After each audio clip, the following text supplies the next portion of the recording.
नमोस्तु नमोस्तु नमोस्तु। नमो हरिहंताणम, नमो सिद्धाणम, नमो ऐरियाणम, नमो वज्रायाणम, नमो लोये सव्यसाहुणम।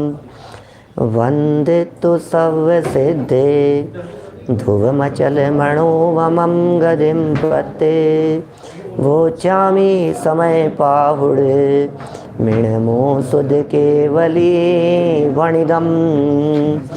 नमः समय साराय स्वानुभूत्या चकासते चित् स्वभावाय भावाय सर्वभाव। जिन स्वानुभूति से किरे मम स्वानुभूति मधिगिरि। श्री विमल धारा जैन श्रुत आनंद अमृत सेवक। समता प्रवाह भावती रागादि विकल्प तोरी के। माँ सरस्वती प्रतिभाव वंदन दृष्टि निज में जोड़ी के। दृष्टि निज में जोड़ी के। ग्रंथराज समय सार जी यहाँ विराजमान है। श्रीमद् भगवत कुंद कुंदाचार्य देव की यह परम पवित्र मंगलमय रचना। कुंद कुंदाचार्य देव, यदि उनका जन्म नहीं हुआ होता तो क्या होता है? ऐसा लगता है अपने को, ये कुंद कुंदाचार्य देव नहीं होते तो क्या होता? ये कौन बतलाता? ये अध्यात्म समय सार कहो कौन सुनाते? ये अध्यात्म की चर्चाएं कौन बतलाता? मुझसे मेरा परिचय कौन कराता? मेरा स्वरूप मुझे कौन दिखाता? यदि ये कुंद कुंदाचार्य देव नहीं होते तो मैं कौन हूँ, इस बात को बतलाने वाले कोई नहीं होते। आज वसंत पंचमी का दिन है। माघ शुक्ल पंचमी का यह दिवस कुंद कुंदाचार्य देव के जन्म दिवस के रूप में ख्याति प्राप्त है। आज कुंद कुंदाचार्य देव के सच में महिमा गाने का दिवस है। हम विशेष चर्चा तो प्रवचन में करेंगे बाद में, दूसरे प्रवचन में, शाम को प्रवचन में। अभी तो यहाँ 38वीं गाथा में ये कुंद कुंदाचार्य देव हमारे गीत गा रहे हैं। हमें लगता है आज हम कुंद कुंदाचार्य देव के गीत गाएं और कुंद कुंदाचार्य देव ने जीवन भर हमारे गीत गाए। ये क्या क्या फ़र्क है भाई साहब, है? बहुत ही फ़र्क हो गया। हमें लगता है जय हो कुंद कुंदाचार्य देव आपकी। और कुंद कुंदाचार्य देव ने क्या कहा कि भैया ये बाहर में इस पर्याय की जय जयकार नहीं है। जिस पर्याय ने त्रिकाली आत्म तत्व का अवलंबन लिया उस पर्याय की जय जयकार है। जिस स्वभाव का अवलंबन लिया, वास्तव में तो स्वभाव सदा जयवंत है। ये त्रिकाली ध्रुव आत्म तत्व ये सदा जयवंत है। जय जयकार तो उसकी होनी चाहिए जो कभी धूल धूमिल नहीं होता। जय जयकार तो उस स्वभाव की है जिस स्वभाव में कभी विकार प्रवेश नहीं करता। धन्य तो वो स्वभाव है जिस स्वभाव में कभी विकृति नहीं आती।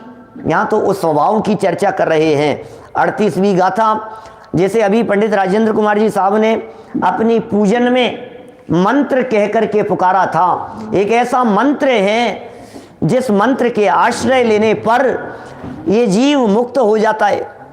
जिस मंत्र का आश्रय लेने पर, ये गारूड़ी मंत्र है, मिथ्यात्व का जहर उतर जाता है इस मंत्र का स्मरण करने से। मंत्र भी जानते थे कुंद कुंदाचार्य देव की, हाँ मंत्र जानते थे। तुमने आज तक जो मंत्र देखे होंगे, तुमने आज तक जो मंत्र सुने होंगे, जिन मंत्रों को देखा जाना पढ़ा सुना होगा, अरे वे सारे मंत्र इस महामंत्र के आगे फीके पड़ जाते हैं। ये वो महामंत्र है, अहम इक्को खलु शुद्धो। ये वो मंत्र है जिस मंत्र का जाप कर लेने वाले के सर्व रिद्धियां सर्व सिद्धियां प्रकट हो जाती है। माने अहम इक्को खलु शुद्धो, जिस व्यक्ति ने इस मंत्र का जाप किया उस व्यक्ति के जीवन में सर्व रिद्धियां प्रकट हो गई, सर्व विद्याएं प्रकट हो गई। अब कौन सी विद्या बाकी रह गई है? आत्मा के अनंत गुण प्रकट हो जाते हैं उसके जीवन में, अनंत अनंत शक्तियां उसके जीवन में प्रकट हो जाती है। ये कुछ अपूर्व मंत्र हैं जो मंत्र कुंद कुंदाचार्य देव हमें दे करके चले गए। अहम एक को खलु शुद्धो गाथा का पाठ करते हैं यहाँ, है ना, रिपीट कीजिएगा, आधी आधी लाइन बोलता हूँ, सब रिपीट कीजिएगा सब लोग मिलकर के। अहमे को खलु शुद्धो, अहमे को खलु शुद्धो, दंसणाण मय्यो सदारूवी,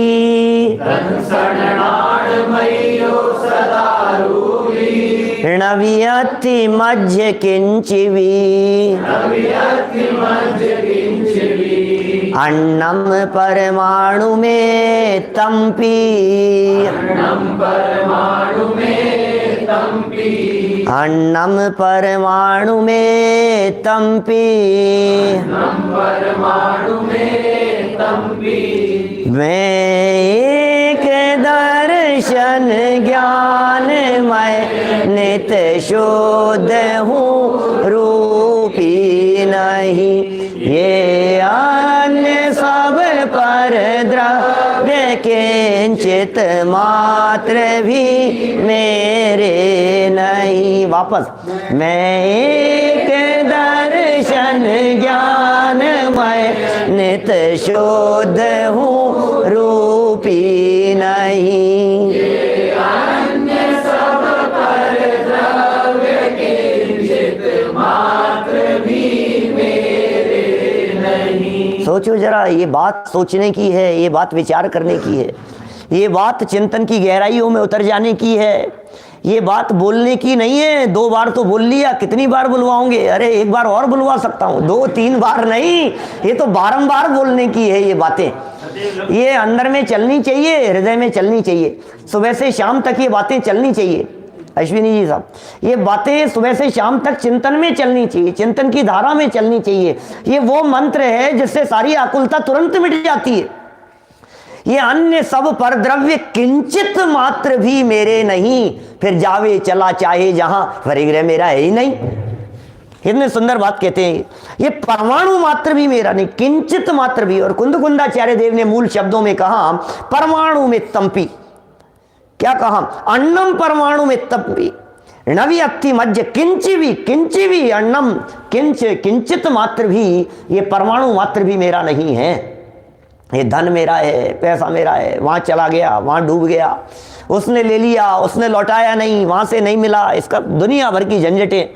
कहीं मकान में कुछ हो गया, कहीं ज़मीन दुकान में कुछ हो गया, कहीं जॉब की समस्याएं हैं, तो कहीं कपड़े लत्ते जेवर गहने धन शरीर, अरे कहाँ कहाँ तक बात करें। इनका परमाणु मात्र भी मेरा नहीं है। पर जब परमाणु ही मेरा नहीं है तो परमाणुओं के समूह रूप स्कंद मेरा कैसे हो सकता है? वो स्कंद भी मेरा नहीं है। एक एक बात बड़ी गहराई से यहाँ कही है कि साहब यदि कुछ भी मेरा नहीं है तो फिर मैं हूँ कौन? ये सब मैं नहीं हूँ, ये सब मेरा नहीं है, तो मैं कौन हूँ? बोले मैं एक हूँ, मैं शुद्ध हूँ, मैं ज्ञान दर्शन से परिपूर्ण हूँ, मैं अरूपी हूँ, इसलिए ये सब मेरे नहीं हैं। अमृतचंद्र स्वामी ने इन गाथाओं की जब टीका लिखी तो ऐसे मर्म यहाँ सामने ला करके खोल दिए कि आप एड़ी से चोटी तक का जोर लगाएं तो भी वे मर्म निकाल नहीं पाते। एक कह करके क्या कह दिया कि समस्त व्यावहारिक भावों से भेद को प्राप्त नहीं होता। क्या क्रम और अक्रम से प्रवर्तमान सर्व व्यावहारिक भावों से भेद रूप नहीं होता।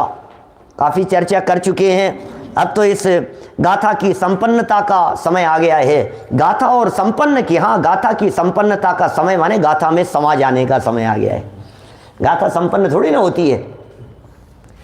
फिर साहब गाथा कब संपन्न होगी, ये गाथा कब पूरी होगी? गाथा पूरी ये तो सिद्धालय में जाके होगी। जब सिद्धालय में नहीं पहुंचेंगे तब तक ये गाथा चलती रहेगी। आप इस गाथा को कहाँ पूरी करना चाहते हैं? ये साहब गाथा पूरी हो गई। भैया ये जो कहानी शुरू हुई है, इस कहानी की पूर्णता तो वहीं होती है सिद्धालय में जाकर के।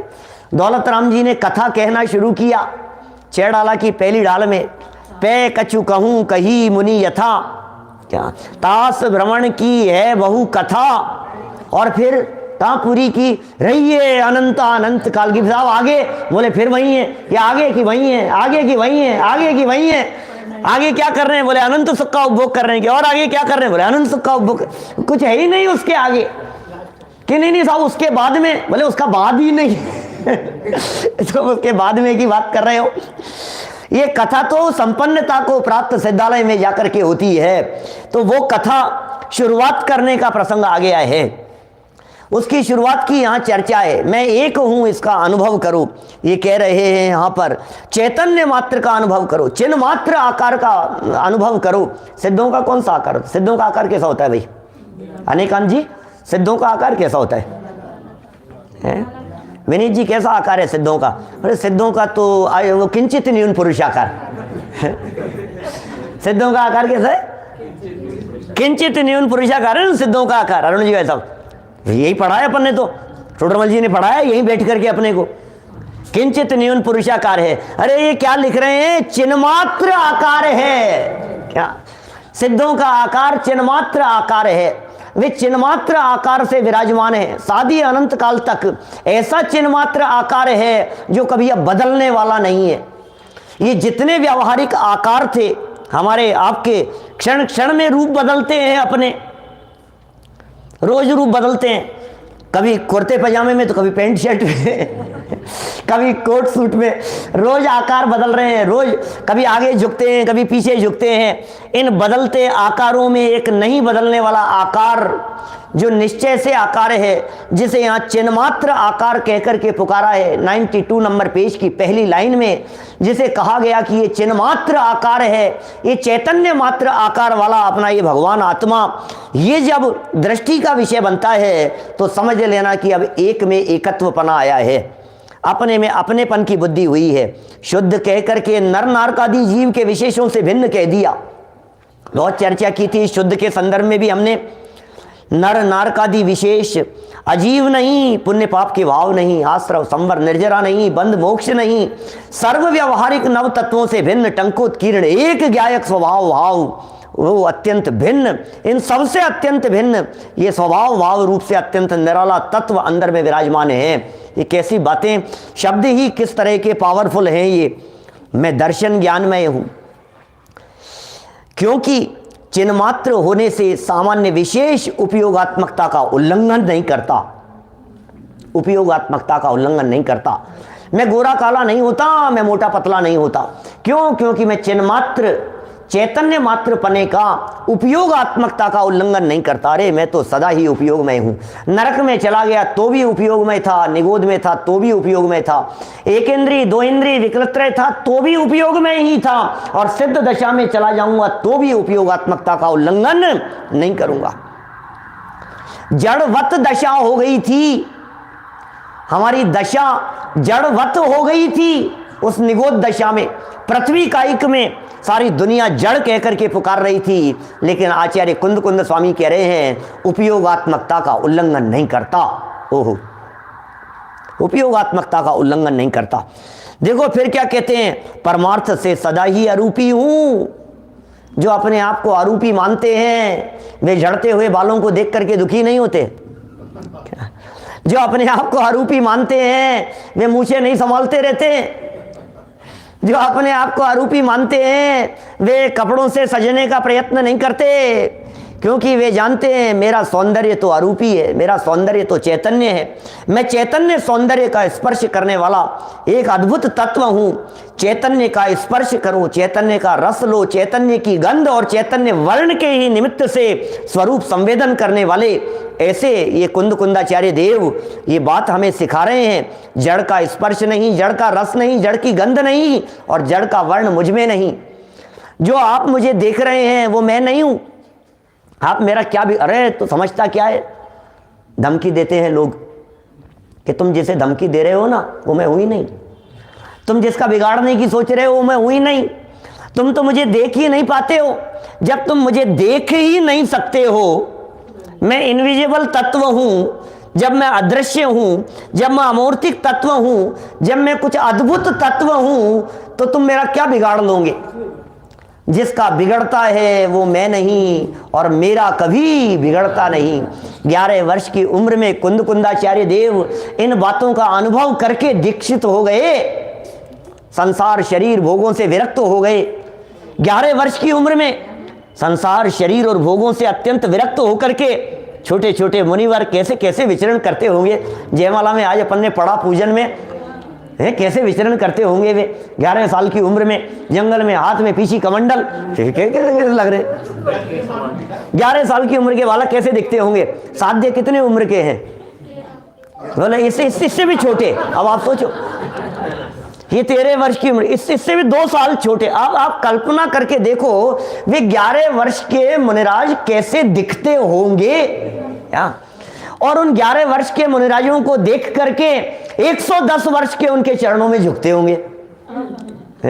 बड़े बड़े लोग, बूढ़े लोग उनके चरण छूते होंगे, उनकी जय जयकार करते होंगे, उनको पड़गाहन करते होंगे, नवदा भक्ति से उनका आह्वान करते होंगे। क्या कैसा होता होगा, उच्चासन पर विराजमान करते होंगे, उन्हें बिठा करके उनकी पूजन करते होंगे।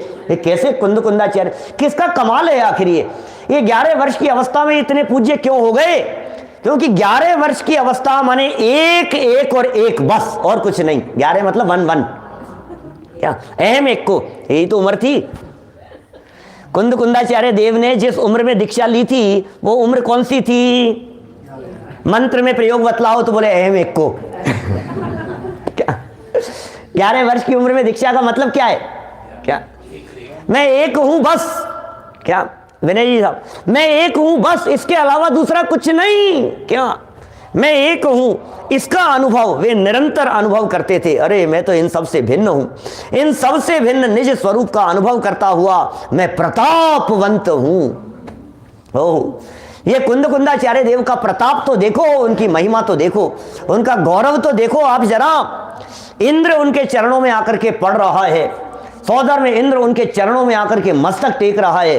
ये कुंदकुंदाचार्य देव दिखाई नहीं दिए 2-3 दिन से, यहाँ कहां चले गए, ये कहां चले गए, कहां गायब हो गए, ये विधि क्षेत्र चले गए। ओ चारण रिद्धि इनको प्रकट है, लेकिन उन्हें चैतन्य रिद्धि की महिमा आ रही है, आकाशगामिनी रिद्धि की महिमा नहीं है उनको। किसकी महिमा है? प्रताप। किसका प्रताप है? चारण रिद्धि का प्रताप है कि नहीं, चैतन्य रिद्धि का प्रताप है। वे चारण रिद्धि से प्रतापवंत नहीं है, वे चैतन्य रिद्धि से प्रतापवंत है। ये कौन सी रिद्धि है? ये ऐसी रिद्धि है जिस रिद्धि का भाव वासन हो जाने के बाद मरण नहीं होता। ये वो रिद्धि है जिस रिद्धि का भाव वासन हो जाने के बाद में वृद्ध नहीं होते। ये वो रिद्धि है जिस रिद्धि का अनुभव हो जाने के बाद में दुनिया के कोई शक्तियां प्रभाव नहीं करती। ये वो रिद्धि है जिस रिद्धि का अनुभव कर लेने के बाद में जगत के कोई पुद्गल परमाणु असर करने में समर्थ नहीं होते। जब प्रतिकूलताएं आड़े नहीं आती है, जब 22 प्रकार के परिचय असर नहीं करते हैं, जिनके पास में ये रिद्धि होती है। जैसे कवच होता है ना, कवच पहन लेने के बाद अग्नि असर नहीं कर रही, तलवार असर नहीं कर रही, बंदूक की गोलियां कुछ करने में समर्थ नहीं हो रही, ऐसा कवच है। अहम इक्को खलु शुद्धो, ये ऐसा कवच कुंदकुंदाचार्य देव ने यहां प्रदान किया है कि अब उपसर्ग और परिचय अड़ते ही नहीं है, उपसर्ग और परिचय छूते ही नहीं है। ये कैसा मंत्र है? ये कौन से मंत्र का जाप किया है? कौन से मंत्र को कुंदकुंदाचार्य देव ने आत्मसात किया है? मंत्र होने से काम नहीं चलता है, मंत्र बोलने से काम नहीं चलता है। मंत्रों का प्रभाव तब पड़ता है जब मंत्रों को सिद्ध किया जाता है। क्या मंत्रों को सिद्ध करना पड़ता है भाई समकित जी, सिद्ध करो मंत्रों की सिद्धि। अरे इन्होंने मंत्र को सिद्ध कर लिया, बोलते हैं ना, मंत्र सिद्धि है इनको। मंत्र बोल लिया, बोलने से कुछ नहीं होगा। बोलने से क्या होता है? तोते को रटा दो, बोल लेगा तो उससे थोड़ी ना कुछ काम चलेगा। इस मंत्र को सिद्ध किया जाएगा, और जब इस मंत्र को सिद्ध किया जाता है तो ये जीव अपने आप को प्रतापवंत अनुभव करता है, चैतन्य प्रतापवंत हूं। इस प्रकार प्रतापवंत वर्तते हुए मुझ में मेरी विचित्र स्वरूप संपदा के द्वारा, कल पढ़ ली थी ये पंक्तियां भी अपन ने सब, मुझ में मेरी क्या स्वरूप संपदा के द्वारा यद्यपि बाह्य समस्त परद्रव्य स्फुरायमान है, ये मेरी स्वरूप संपदा है। अच्छा, ये सारे लोकालोक के पदार्थ, दुनिया के पदार्थ, जड़ पदार्थ आपके ज्ञान में झलक रहे हैं, ये आपकी स्वरूप संपदा है कि हाँ मेरी है। ये कैसी बात कर रहे हो नरेश जी भाई साहब? ये कैसे होगा? ये जच नहीं रही है हमारे को ये बात। आप कह रहे हो ज्ञान में ये पदार्थ झलक रहे हैं, ये इसको आपने अपनी प्रॉपर्टी मान लिया। ये स्वरूप संपदा आपकी है। ये कैसे आप अपनी स्वरूप संपदा कह रहे हो भाई आकाश जी? इसको कैसे आप अपनी स्वरूप संपदा कह रहे हो कि हाँ ये मेरी है? ज्ञान में झलकने वाले गेय पर गेय नहीं, लेकिन जो झलकन ज्ञान की है वो मेरी है। क्या वो झलकन ही ज्ञायक है? वो झलकन तो मेरी है, वो स्वरूप तो मेरा है। अज्जू भैया ये कौन सी संपदा की बात कर रहे हैं? अरे ये जो बाहर में दिख रही है ये बाहर वाली संपदा नहीं क्या? ये बाहर वाली संपदा नहीं, ये बाहरी वाली जो संपदा जिस ज्ञान में झलक रही है वो ज्ञान संपदा मेरी है। उस संपदा की बात कर रहे हैं। सुनो, ज्ञान में झलकने वाली संपदा माने वो ज्ञायक, माने वो ज्ञान की परिणति, माने वो ज्ञानाकार, और वो ज्ञान में भी ज्ञान रूप रहना, सहज ज्ञानाकार चित चमत्कार मात्र स्वरूप जो चैतन्य तत्व है वो मेरी संपदा है। ध्यान देना, उस स्वरूप संपदा में जो जगत के बाह्य पदार्थ झलक रहे थे, यदि गलती से उन जगत के बाह्य पदार्थों को आपने अपना मान लिया तो ये अतिक्रमण का दोष लगेगा, सजा मिलेगी। आपने यदि उल्लंघन कर दिया ना अपनी मर्यादा का, यहां ऊपर लिखा था उपयोगात्मकता का उल्लंघन नहीं करते, और आपने उल्लंघन किया। आपने उपयोगात्मकता का उल्लंघन करके अपने आप को उपयोग स्वरूप नहीं माना, और उपयोग स्वरूप नहीं मान करके चावड़ा जी साहब क्या मानने लगे कि मैं इंजीनियर। क्या? अरे नहीं भाई, ऐसा नहीं है। मैं इंजीनियर नहीं, क्या मैं बिजनेसमैन नहीं, मैं पढ़ने लिखने वाला नहीं, मैं स्टूडेंट नहीं, मैं व्यापारी नहीं, तो फिर मैं कौन हूं? बोले मैं तो उपयोगात्मकता का उल्लंघन नहीं करता, जाऊं कहीं भी, बैठूं कहीं भी, रहूं कहीं भी, लेकिन मैं तो मैं ही हूं बस। अभी आई थी एक बहुत सुंदर लाइन, कुंद कुंदाचार्य जैसे तो बस कुंद कुंदी थे क्या बड़ी सुंदर पूजन की लाइन थी एक, कुंद कुंदाचार्य देव जैसे, कि कौन होंगे उनके जैसे? कि कोई तो बताओ कि उनके जैसे तो वही हो सकते हैं, उनके जैसा कोई दूसरा नहीं हो सकता है। देखिए ये स्वरूप संपदा, यद्यपि समस्त पदार्थ स्फुरायमान हो रहे हैं, तथापि फिर भी ये स्फुरायमान हो रहे हैं, फिर भी मुझे कोई भी परद्रव्य परमाणु मात्र भी मुझ रूप भाषित नहीं, कि जो कोई परमाणु मात्र मुझ रूप भाषित नहीं होता, कोई परमाणु मात्र भी मुझ में दिखाई नहीं देता। कौन से परमाणुओं की बात कर रहे हैं? नोटों की बात कर रहे हैं, डॉलर की बात कर रहे हैं, डोसे की तो नहीं कहूंगा क्या, लेकिन ये कह रहे हैं ये भावक रूप होकर के क्या, और गेय रूप होकर के, गेय रूप से भावक रूप और गेय रूप से मेरे साथ होकर मुझ में पुनः मोह उत्पन्न कर सके। अरे अब डोसे हो चाहे समोसे हो क्या ये मुझ में मोह उत्पन्न कर सके? ऐसा नहीं है क्या, ये कहां मुझ में मोह उत्पन्न करेंगे? अब तो कोई भी हो, अब बाहर में कैसी भी परिस्थिति हो, बाहर में कितनी भी अनुकूलता हो, दीपेश जी कैसी भी परिस्थिति हो, ये कह रहे हैं ये मुझ में मोह उत्पन्न करें अब नहीं हो सकता, क्योंकि ये परमाणु मात्र भी मुझ रूप भाषित नहीं होते। भावक रूप होकर के और गेय रूप होकर के, पीछे 36 और 37 नंबर गाथा में जो बात कही थी, उन दोनों गाथाओं को इन दो शब्दों के माध्यम से इस 38वीं गाथा की टीका में बता दिया है। भावक रूप होकर के कौन सी गाथा? 36वीं गाथा में चर्चा की, भावक भावों से भेद विज्ञान कराया था, गेय भावों से भेद विज्ञान कराया था 37वीं गाथा में, और भाव्य भावक संकर दोष की चर्चा की थी 32वीं गाथा में। ये सब सारी गाथाएं यहां दिख रही है कि नहीं? आप लोगों को प्रकट ख्याल में आती है कि नहीं? तो ये भावक किसे कहा था? भावक क्या होता है? भावक क्या होता है मनोज जी साहब? ये भावक क्या चीज है? भावक माने कर्म का उदय है, उदय में आता हुआ मोहनी कर्म का उदय, वो जो निमित्त रूप से इस जीव को विकारी भाव विकार रूप परिणमित कराने में सामने खड़ा हुआ दिखाई दे रहा है, वो भावक। भावक कौन है? भावक वो निमित्त है जिसकी उपस्थिति में ये जीव मोह भाव रूप परिणमन कर रहा है। तो वो भावक बनने ही नहीं दिया मैंने उसको, उदय तो आया और मैं मोहरू परिणमित नहीं हुआ। तो बोले भावक भाव का अभाव हो गया। वो उत्पन्न हुआ था, मोहनीय कर्म उत्पन्न हुआ, ये परद्रव्य आए, ये ज्ञेय भाव आए, और मैंने ज्ञेय भावों के साथ में तन्मयता नहीं की, मैंने परद्रव्यों के साथ में जुड़ान नहीं किया, मैं उनके साथ में तन्मय नहीं हुआ, तो फिर क्या हुआ? बोले वो मोह उत्पन्न करने में समर्थ नहीं हो सकते।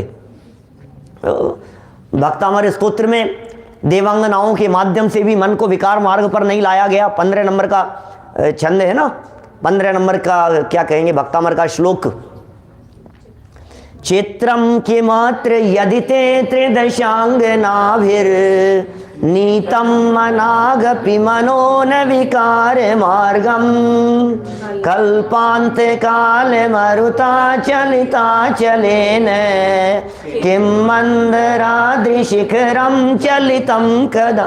कैसे क्या हो गया? वो आ गए सामने। चित्रम किमत्र यदि ते त्रिदशांग नाभिर, देवांगनाओं के माध्यम से भी मन को विचलित करने में समर्थ नहीं होते। ले आओ ना कोई भी सामने, हमें क्या फर्क पड़ता है? सामने नोटों का ढेर ला करके लगा दो हमारे सामने, हमें मोह उत्पन्न करने में समर्थ नहीं होते। कि नहीं नहीं ऐसे थोड़ी ना होता है पंडित जी, ये कहा जा रहा है ये आपका है, अब बताओ। सामने ला करके धरे हो तो थोड़ी ना मोह होता है। हम जानते हैं आप बहुत सज्जन पुरुष हैं, पर की संपत्ति को अपना नहीं मानते। आपके सामने नोट ला करके रख देंगे, आपके सामने संपत्ति पड़ी होगी, आपके सामने सोने की चीजें आभूषण पड़े होंगे, आपको वो रंच मात्र भी विकारी करने में समर्थ नहीं है। हम जानते हैं आपकी दृढ़ता को, लेकिन यदि ये कहा जाए कि ये आपके नाम किया जाता है, अब बताओ अब क्या लगता है? अब तो होगा ना।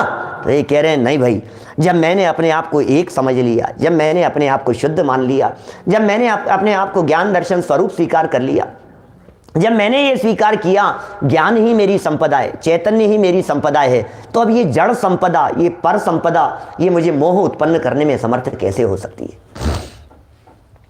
ये कैसे जड़ संपदा मेरे अंदर में मोह उत्पन्न होगी? ये सब पुद्गल दिखाई देता है, ये सब रूपी है और मैं अरूपी हूं। यदि मैं अरूपी हूं तो मेरी संपत्ति भी अरूपी होगी। ऐसे गाथाएं लिखी आगे निर्जराधिकार में आएगी गाथाएं। यदि परिग्रह मेरा बने तो मैं अजीव बनूं, अरे पर मैं तो ज्ञायक भाव हूं, इसलिए पर मेरे नहीं। बोलो ये परिग्रह मेरा हो जाए तो क्या होगा? बोले सुनो, परिग्रह को आपको अपना बनाने के लिए आपको जड़ रूप होना पड़ेगा। पीछे भी तर्क दिए थे, 24-25 गाथा में इस तरह के तर्क दिए थे। 25 नंबर की गाथा में यही तर्क दिया था कि तुझे जड़ होना पड़ेगा। बोल क्या करना है? या तो उसे चेतन बना ले या फिर तू जड़ हो जा। कि नहीं मुझे जड़ होना तो स्वीकार नहीं है, उसको चेतन बना लेता हूं। कि लगा एक्सपेरिमेंट कर कुछ ना कुछ, कौन सी लेबोरेटरी में ले जाकर के इस मोबाइल को चेतन बनाया जा सकता है? करो प्रयत्न। जड़ तो जड़ रहेगा, धूल है धूल, माटी है, इसमें रंच मात्र सुख नहीं है, ये रंच मात्र चेतनता नहीं है। इसमें कितनी भी चेतन, ये जो शरीर में भी जो चेतनता दिखाई देती है, ये चेतनता शरीर की नहीं है, अंदर जानदार तत्व बैठा हुआ है, चैतन्य तत्व। उसकी वजह से ये चेतन तत्व ये जागृत दिखाई, ये जो शरीर है ये जागृत दिखता है। आप जग रहे हो कि नहीं? क्या हाँ आंखें खुली नहीं दिख रही क्या भाई साहब आपको? जगा हुआ तो हूं मैं, आंखें खुली है। अरे भाई इन खुली आंखों के पीछे जो खुला हुआ तत्व बैठा है वो दृष्टि का विषय बनना चाहिए। ये खुली आंखों से दिखता नहीं है, ये ज्ञान नेत्र खुल जाएं, ये ऐसा प्रसंग है। देखिए बहुत सुंदर शब्द लिखे हैं ये मुझ में मोह उत्पन्न नहीं करते, ये मुझे मोह उत्पन्न नहीं करते। जड़ पदार्थ, धन, वैभव, संपदा, ये मुझ में मोह उत्पन्न नहीं करते। अरे मैं अंदर से इतना विरक्त हो गया हूं, अब ये मुझे आकर्षित करने में समर्थ नहीं होते। अब मुझे भोजन सामग्री आकर्षित नहीं करती, अब मुझे विषय भोग आकर्षित नहीं करते। हाँ, ये प्राण है हमारा ना जन्मे दोबारा, क्यों? क्योंकि विषयों में आनंद हमको आता नहीं। अरे इस झूठे जग में रहना हमको आता नहीं। सच में नहीं बात है, नहीं बात है ना? है? नया नया मकान बनाया अभी तो, अरे शानदार, क्या एक बार पंडित जी बस आपको बुलाना है, वो कोविड की वजह से बुला नहीं पाए। क्या आओ जरा इस मकान में, भाता है कि नहीं भाता है? क्यों साहब उद्घाटन हो गया क्या? अपने को तो बहुत अच्छा है, छोटा छोटा परिवार, छोटा घर, छोटा मकान, छोटी गाड़ी, कम सुविधाएं, अपने को तो बस अच्छा लगता है अपने को तो। अरे भाता नहीं है, भाता नहीं है हमारे को तो। अब तो मुझे चैतन्य सदन भाता है भाई, अब मुझे बाहरी सदन नहीं भाता है। ये कुंदकुंदाचार्य देव के वचन है। क्या सिखाती थी उनकी माँ जब लोरियां गा करके उन्हें पुकारती थी, शुद्धोसी बुद्धोसी निरंजनोसी संसार माया परिवर्तित होती। कैसे कैसे कैसे शब्द, एक एक शब्द कैसे गजब के हैं। क्या उनको घुट्टी में घोट करके पिलाया है उनको, जरा देखो तो सही। पालने में ही। अच्छा पालने में कि गर्भ में है? पालने में तो बाहर सुनाएंगे। अरे अंदर में जो माता चिंतन कर रही है, गर्भ अवस्था में बैठा हुआ वो बालक अंदर में विराजमान, बिल्कुल बराबर जो माता का जो चिंतन चल रहा है, माता के जो विचार चल रहे हैं, माता की जो धारणा ज्ञान में जो बातें चल रही है, उनके परिणामों में विकल्पों में जो बातें चल रही है, वो संस्कार पढ़ रहे हैं कुंदकुंदाचार्य देव के। पूर्व के संस्कार लेकर के आया था और यहाँ माता के संस्कार थे। ये कह रहे हैं भैया सुनो, हमें तो संस्कार ही शुद्ध बुद्ध निरंजन तत्व के थे, अब हमें ये देह मोह उत्पन्न करने में समर्थ नहीं हो सकती। क्या अब ये माता पिता, ये भाई बहन, ये पत्नी पुत्र, ये मुझे अटकाने में समर्थ नहीं हो सकते हैं, ये मुझे भ्रमित नहीं कर सकते। ये मेरे क्या कह रहे हैं, मोह उत्पन्न करें, ऐसा कैसे हो सकता है? ओहो, परद्रव्य परमाणु मात्र भी मुझ रूप भासते नहीं है। एक परमाणु मात्र भी मुझ रूप भाषित नहीं होता, परमाणु मात्र भी मुझ रूप भाषित नहीं होता। कैसा? यदि ये मुझ रूप भाषित हो तो भावक हो जाए, यदि ये मुझ रूप भाषित हो जावे तो ये मेरे रूप हो जावे। लेकिन ये परमाणु मात्र भी मेरे रूप नहीं होता, ये ज्ञेय रूप से मेरे साथ में होकर के भी, मेरे साथ होकर के भी मुझ में पुनः मोह उत्पन्न करें, क्योंकि ऐसा नहीं है, ऊपर लिखा है ये भासते नहीं है, मोह उत्पन्न करें क्योंकि निज रस से ही मोह को क्या कर दिया है मैंने, अंदर का आनंद आ गया है। अब अपनी खबर हो गई है ना, अब अपनी खबर हमें हो गई। ये ऐसा लिख रहे हैं, निज रस से, जिसे महिमा किसी और की आ गई है अब उसे इसकी महिमा नहीं आती है। ये क्या हो गया है, इन्हें क्या मिल गया है, क्या मिल गया इसे, ये तो बताओ इनको क्या मिल गया है। इन्हें कांटे ही नहीं चुभते, इन्हें सर्दी गर्मी नहीं लग रही है, तो हो क्या गया है इसको, ये कैसा दीवाना हो गया है। इसको कुछ नहीं सूझता है, इसको कुछ नहीं दिखता है, इसको इसके अलावा कुछ नहीं दिखाई देता है। ये चैतन्य की खुमारी इसी तरह की है, निज रस से मोह को निर्मूल कर दिया है, पुनः अंकुरित न हो इस प्रकार मूल से ही उखाड़ कर नाश करके महान ज्ञान प्रकाश मुझ में प्रकट हो गया है। ओह, उखाड़ करके फेंक दिया इस मोह को, जड़ मूल से उखाड़ करके फेंक दिया है। इसका मतलब अब ये मोह दोबारा उत्पन्न नहीं होगा। ना जन्म में दोबारा, क्यों नहीं जन्मोगे भाई साहब, जन्मोगे क्यों नहीं आप? मोह को उखाड़ करके फेंक दिया, अब जन्म ही कैसे होगा बताओ तो सही। जड़ी निकाल करके फेंक दी, अब दोबारा जन्म कैसे होगा? उसने किया था ना जैसे चाणक्य ने जड़ से निकाल करके फेंक दिया था, मट्ठा ला करके भर दिया, उसमें कांटा चुभ गया, एक पैर में कांटा क्या चुभ गया, कांटों की झाड़ियों को उखाड़ करके फेंक दिया, मट्ठा ला करके भर दिया, दोबारा उगे नहीं। आज मेरे कांटा लगा है, ये कांटा मेरे तो दोबारा कभी लगेगा ही नहीं। क्या इस मार्ग पर चलने वाले किसी भी व्यक्ति के अब कांटा नहीं लगेगा। ये कुंदकुंदाचार्य देव कह रहे हैं, ये मोह का जो शूल चुभता था मैंने तो निर्मूल कर दिया है, और इस तरह से उसे निर्मूल कर दिया है, उखाड़ करके फेंक दिया है कि मुझे तो कांटा ये दोबारा लगेगा ही नहीं, और इसी रास्ते पर चलने वाले किसी भी व्यक्ति के अब ये मोह रूपी कांटा नहीं चुभेगा।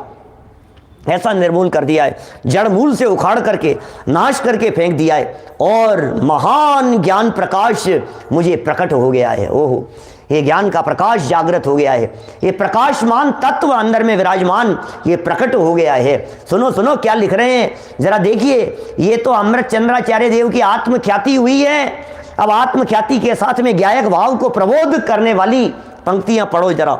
उक्त कथन में प्रबल आत्मविश्वास भरा हुआ है, ना जन्मे दोबारा। क्या इसमें आत्मविश्वास नहीं है? ये प्रण है हमारा। प्रण क्या होता है? प्राण चले जाए पर प्रण नहीं छूटे। प्रण किसे कहते हैं? प्राण चले जाएंगे लेकिन ये प्रण नहीं छूटेगा कभी भी। ये प्रण है हमारा, ये आत्मविश्वास। ज्ञानी जानता है कि अनंत बाह्य पदार्थ मेरे ज्ञान में झलकते हैं। विचित्रता है ये, अनंत पदार्थ मेरे ज्ञान में झलकेंगे। मुझे मालूम है मैं जब विचरण करूंगा तो लोग मुझे आकर्षित करने का प्रयत्न करेंगे। मुझे मालूम है लोग अट्रैक्ट करने का प्रयत्न करेंगे। मुझे मालूम है कोई डोसे खिलाएगा, कोई लड्डू खिलाएगा, कोई कचौड़ी खिलाएगा, कोई समोसे खिलाएगा, कोई क्या करेगा, कोई खीर मालपुए मक्खन बड़े खिलाने का प्रयत्न करेगा। इसे क्या लिख रहे हैं यहाँ? मेरे ज्ञान में झलकते हैं। सब दिख रहा है, ये दुनिया दिख रही है चारों तरफ, तो इसमें क्या है? ज्ञान में झलक रही है तो झलक रही होगी, झलकन है। मास्टर साहब ये इसको झलकन मान रहे हैं, बस ज्ञान में झलक रहे हैं। कितना सुंदर लिखा है। ज्ञानी जानता है कि अनंत बाह्य पदार्थ मेरे ज्ञान में झलकते हैं। क्या हो गया? हो क्या गया? झलकते हैं तो भरत भाई क्या हो गया? झलक रहे हैं तो झलक रहे होंगे। यह तो मेरी विचित्र स्वरूप संपदा है, इससे मुझे कोई भय नहीं। ज्ञान में झलक रहे हैं, अनंत बाह्य पदार्थ झलक रहे हैं, ज्ञान में भूत भी आ गया तो क्या हो गया? मुझे इससे कोई भय नहीं है, क्योंकि ये तो मेरी स्वरूप संपदा है। क्योंकि ये भूत भी कोई बाहर वाला नहीं है, ये भी मेरा ही है। मेरे ज्ञान में झलकने वाला भूत, ये बाहर वाला भूत था क्या है? ये ज्ञान में झलकने वाला जो भूत था अंकल, ये किसका भूत था? ये ज्ञान का ही भूत था ना, तो ज्ञान का भूत था। ज्ञान का भूत था माने भैया, अजय भैया है क्या करना है? ज्ञान का भूत था माने अरे मेरा ही तो था। अरे मैं तो डर गया। किससे डर गया? कि मेरी ही परछाई थी ये तो। मैं किससे डर गया? मैं जिससे डर रहा हूं वो कोई दूसरा था ही नहीं, वो तो मेरा ही था। तो मैं जिस ज्ञान में झलकने वाले गेयों से डर रहा हूं, देखो भैया इसका विस्तार तो इतना किया जा सकता है। मैंने फिर कहता हूं ये तो रस लेने की चीज है, क्या ये सुनने की चीज नहीं है। ये गाथा 2 बार 3 बार बोलने की नहीं है। ये गाथा तो गुनगुनाने की चीज है। ये गाथा तो चिंतन मनन दिन भर करते रहो, बस ये ऐसी चीज है।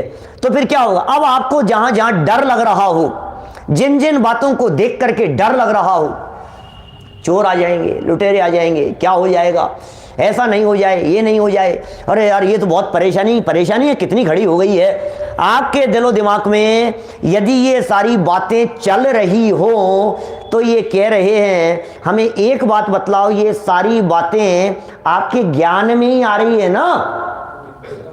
क्या साहब? अब नीचे यहां से उतरे और मालूम चला कि गाड़ी नहीं है। ये क्या हुआ? ये कहां चले गई? अभी तो नई ली थी। ये गाड़ी गायब हो गई।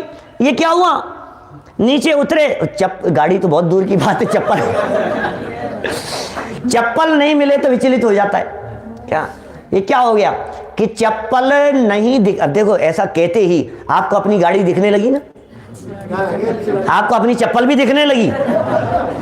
मंदिर में, स्वाध्याय भवन में चप्पल आ गई, क्या जूते दिख रहे हैं आपको? हाँ, आप जूते पहन के आए होंगे।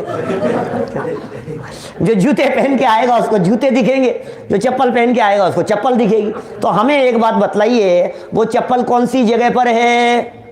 ज्ञान में है। वो जो चप्पल है, वो जो जूते हैं, वो जो गाड़ी है, ये सारी चीजें वास्तव में तो ज्ञान का ही विषय है, ज्ञान के अतिरिक्त और कुछ नहीं है।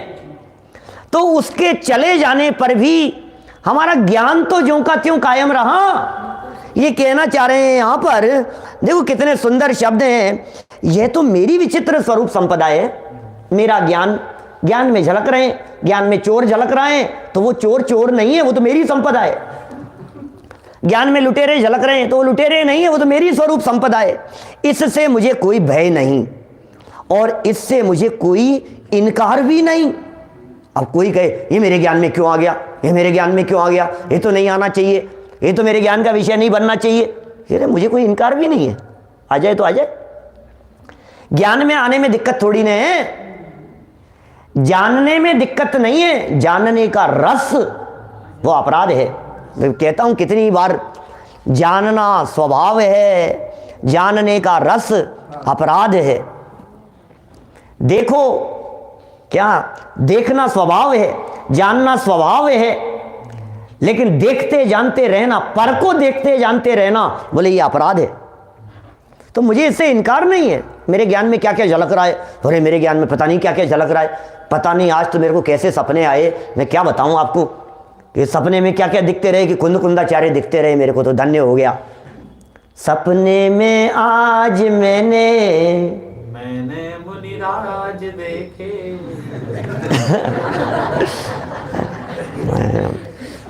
तुमने मुनिराज देखे और सपने में आज मैंने मुनिराज देखे, कोई कुछ भी कहो जो भी है, देखे तो मुनिराज थे, अरे धन्य हो गया। मेरी तो पर्याय धन्य हो गई जिस पर्याय में मुनिराज झलक रहे थे कि सुन भाई, वो तुझे मोह उत्पन्न करने में समर्थ नहीं है, ज्ञान का ज्ञेय के अलावा कुछ नहीं था। कि नहीं नहीं, मैंने तो भूत देखे सपने में रात के। क्या तो फिर क्या हुआ, बोले वो भय उत्पन्न करने में समर्थ नहीं है। ज्ञान का विषय, क्योंकि जब मैंने मोह को निर्मूल नष्ट कर दिया, जब मैंने मोह को जड़ मूल से उखाड़ करके फेंक दिया, तो अब ज्ञान में अनुकूलताएं झलक रही हो या ज्ञान में प्रतिकूलताएं झलक रही हो, ये तो मुझे न दुखी करने में समर्थ है न सुखी करने में समर्थ है। ज्ञान में झलकते हुए ज्ञेय पदार्थ सुखी दुखी करने में कब समर्थ होते थे प्रवीण जी साहब? ये सुखी दुखी करने में तब समर्थ होते थे जब मोह था।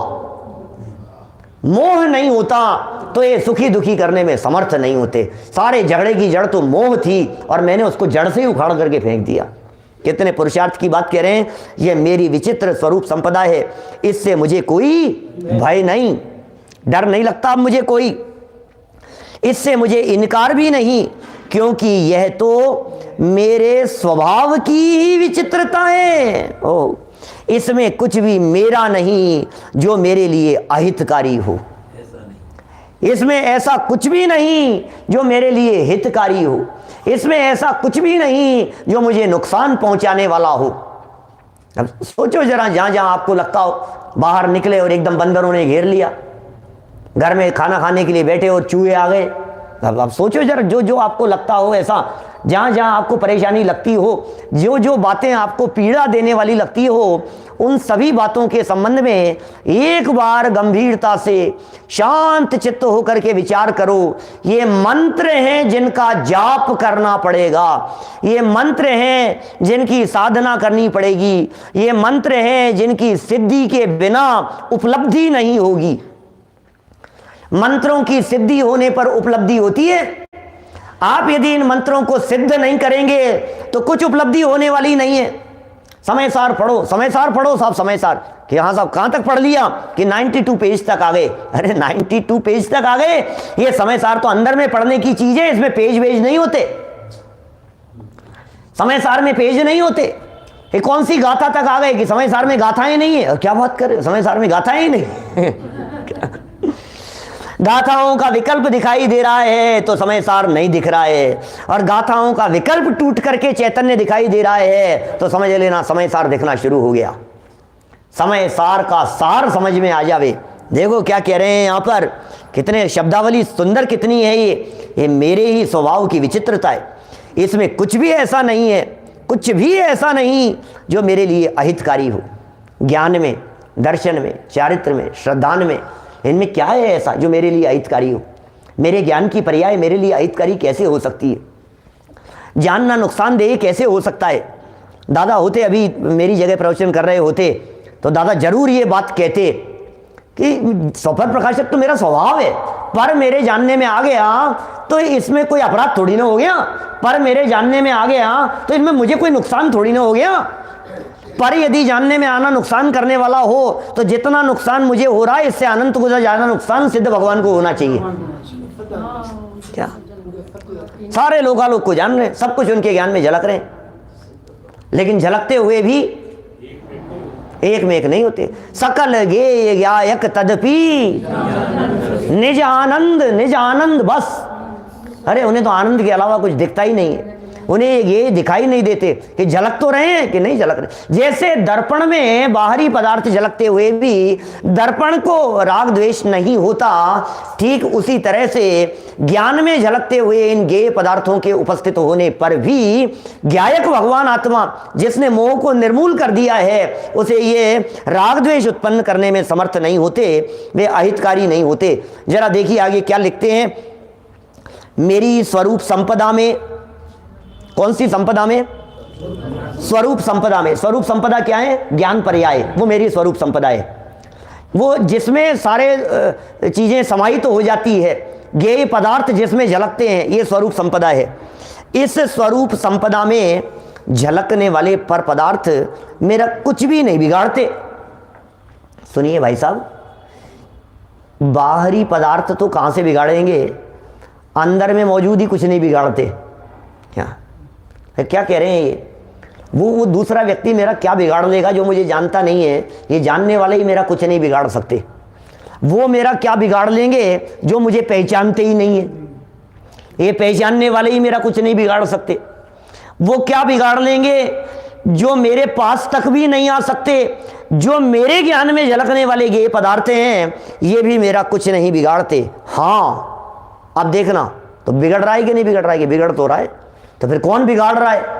इस तरह सुनो आगे क्या लिख रहे हैं। हाँ, जब मैं उनमें अपनापन करता हूं, कौन करता है? गलती किसकी है ये बताओ, गलती किसकी है? भाई साहब, पुलिस बहुत खतरनाक होती है, पकड़ लेती है, आपको पता है, जेल में डाल देती है, तो क्यों डर रहा है?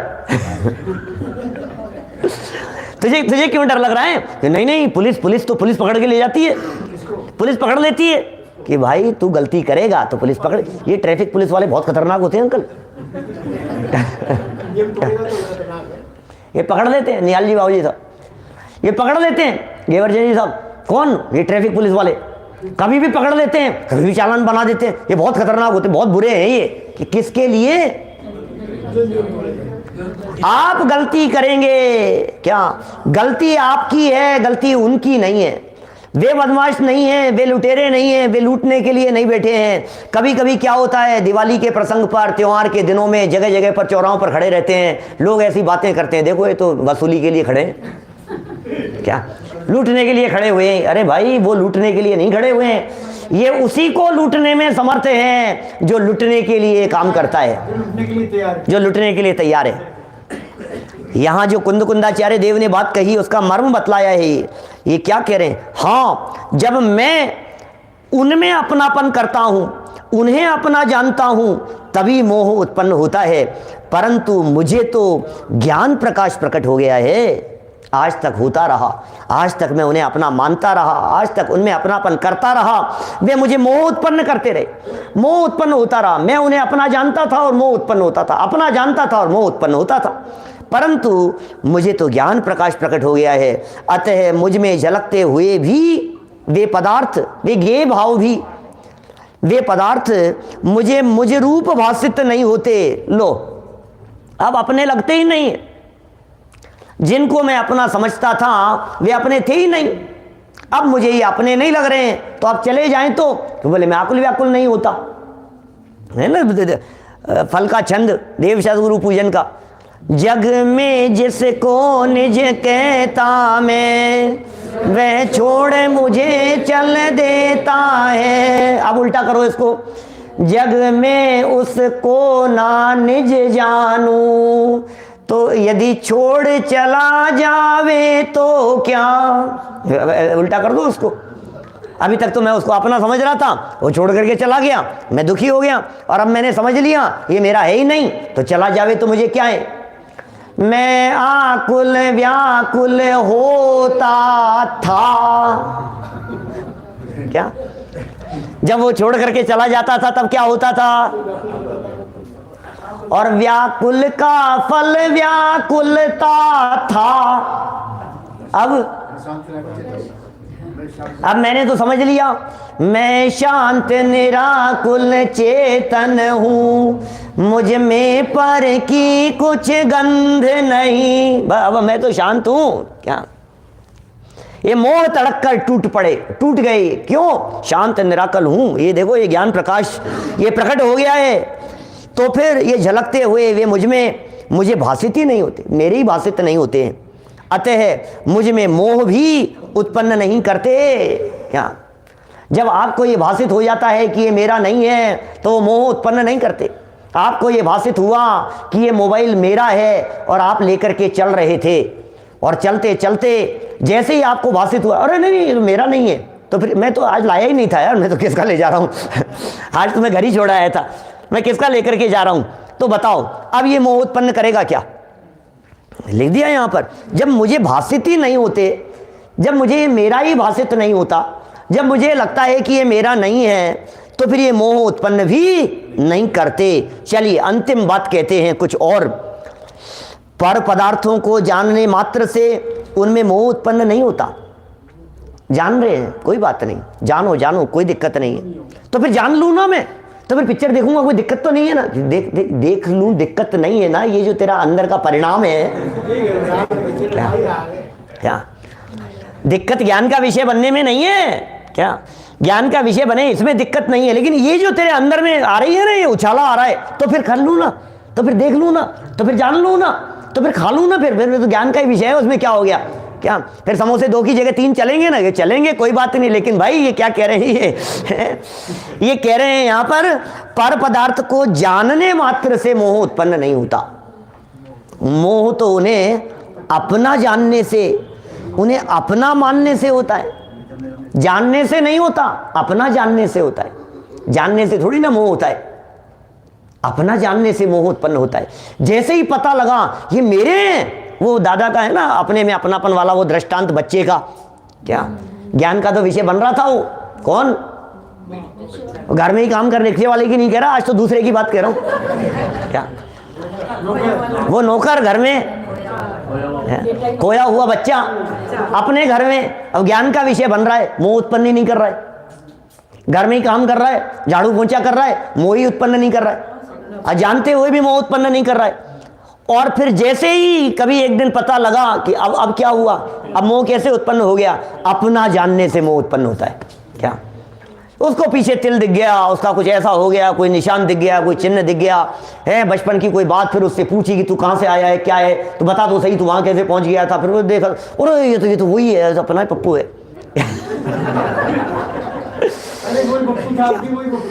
पहले भी वही था, अब भी वही है। पहले भी ज्ञान का विषय था, अब भी है। पहले अपनापन नहीं उत्पन्न कर रहा था, अब मोह उत्पन्न हो रहा है, अभी तक नहीं हो रहा था। क्या है? बड़ी मात्रा लग गई। किस में बड़ी मात्रा लगा रहे हो? अच्छा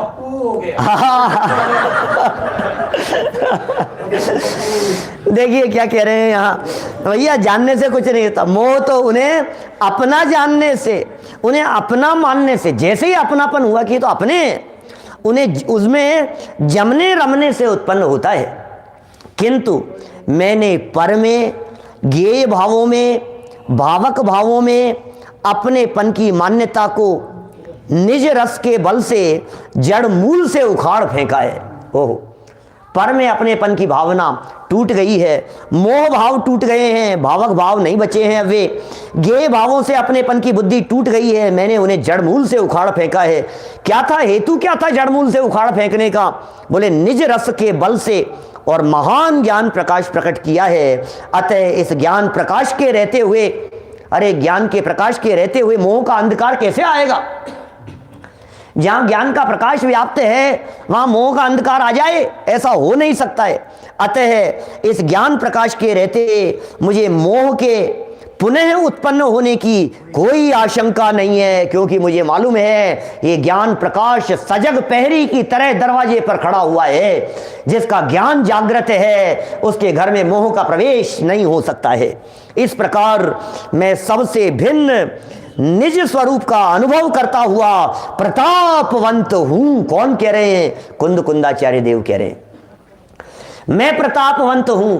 अमृत चंद्राचार्य देव कह रहे हैं मैं प्रतापवंत हूं। ये कुंद कुंदाचार्य देव का वैभव जो उन्होंने दिखाया इस धरती पर जन्म लेकर के, आज के दिन ये उनका जन्म हुआ, ये धरती धन्य हो गई, ये भरत क्षेत्र की वसुंधरा ये धन्य महसूस करने लगी। चारों तरफ वातावरण में खुशहाली आ गई। कुछ ऐसा हुआ होगा, कुछ ऐसे चमत्कार हुए होंगे। आप कल्पना तो करके देखो, जब महापुरुषों का जन्म होता है तो वातावरण अपने आप बदल जाता है।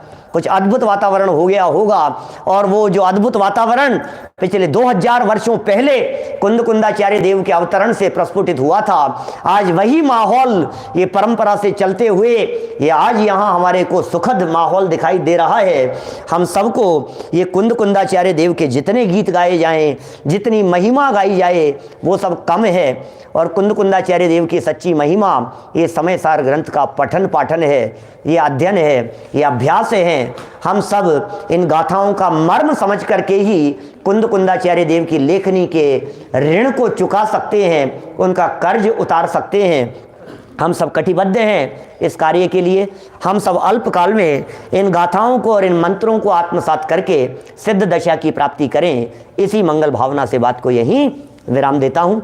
आज सायंकाल हम चर्चा करने वाले हैं कुंदकुंदाचार्य देव के संदर्भ में, विशेष रात्रि 8 बजे अभिजनवाणी स्तुति। निज निधि निज में बताई यह अनंत उपकार है उसके लिए, जिन वाणी माँ को वंदना शत बारे।